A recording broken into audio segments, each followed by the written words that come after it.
Hey, I'm Adam Jusko from ProudMoney.com. In this video, we're going to talk about how much your credit score improves when a charge-off falls off of your credit report. But before I do that, I'd ask you to please subscribe to our YouTube channel if you're not already, and if you have already, I thank you for doing so. So many people, when they are in their credit building journey, well, I should say credit rebuilding journey, if they have had defaults on a loan or a credit card or whatever, what they want to know as they start to sort of get down the road is, when these charge-offs finally fall off my credit report, how many points am I going to get on my credit score? What is that improvement going to be? I'm very anxious to, kind of get that jump. And the good news is that when the charge-off does fall off your credit report, that jump is very significant. Usually it is about 75 to 80 points that your credit score is going to jump, pretty much overnight once that charge-off goes away, because that no longer is part of the formula. It's no longer being inserted into the formula there to figure out your credit score. Now, that being the case, and I'd love to hear if you have had any different experience, if you've had a charge-off, what your your credit score jump was. But that being the case, there are other things to consider here too that I want to run through really quickly. First off, a charge-off happens when you fail to pay and the bank basically gives up on you. They just, kind of chalk you up to bad debt, and they say, we're not going to get paid here, and they tell the credit reporting agencies that you didn't pay.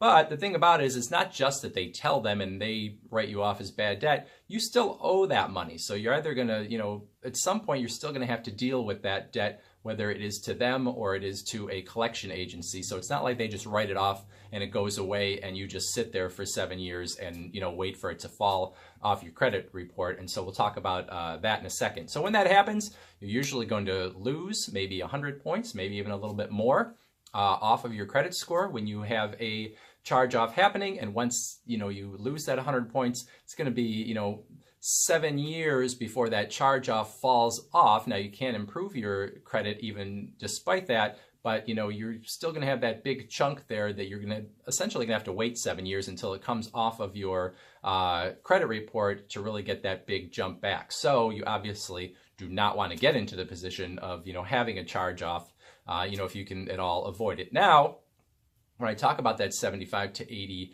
point bump, I'm talking about when you have no charge-offs on your credit report at all. So, a lot of people, they're not just going to have one, they might have 2 or 3.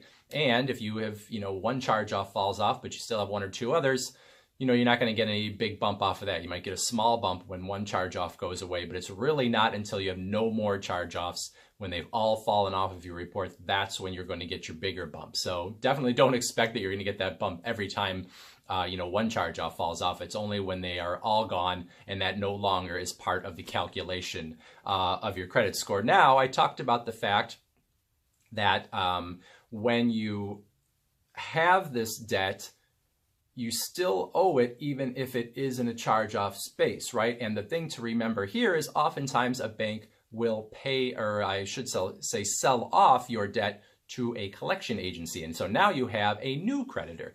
You have a collection agency that now owns that debt, and they're going to come after you for that debt. And if you fail to pay them, then they are going to be reporting to the credit reporting agencies, and then you're going to have further, bad marks on your credit report and on your credit score. So it's not like that charge-off is just, wait 7 years and then it'll go away. You still have that debt to deal with, and so you should remember that. Now, you shouldn't lose all hope. If you have had the charge-off, there are still all the regular things that you should be doing in order to improve your credit score, paying your current debts and that sort of thing on time, and just doing all the things that we talk about in other videos to improve your credit score. However, once you have that charge-off, it is going to take a while, and so you're going to have to kind of wait until you get to that 7-year mark to really see that big bump. But obviously, you want to get yourself as high as possible before you get that bump. Then, just kind of throw your hands up and say, okay, well, I guess I'm just going to have to wait 7 years. You can still improve your credit score, and you can get yourself to a place where, you can get credit again, and you can maybe get some, decent rates and that sort of thing. You're just not going to get to that really excellent, 760 plus mark while you have a charge-off on your credit report. But anyway, that is pretty much it. So you can think of 75 to 80 points as the norm for the bump that you're going to get when a charge-off falls off of your credit report. Again, if you have had charge-offs and you have had them fall off your credit report, I would love to hear if that kind of jibes with what you have experienced, or if you have seen something different. Otherwise, thank you for watching. Please go to proudmoney.com, where we talk about other personal finance issues and do credit card reviews and all sorts of other fun stuff too. Thanks for watching. Bye.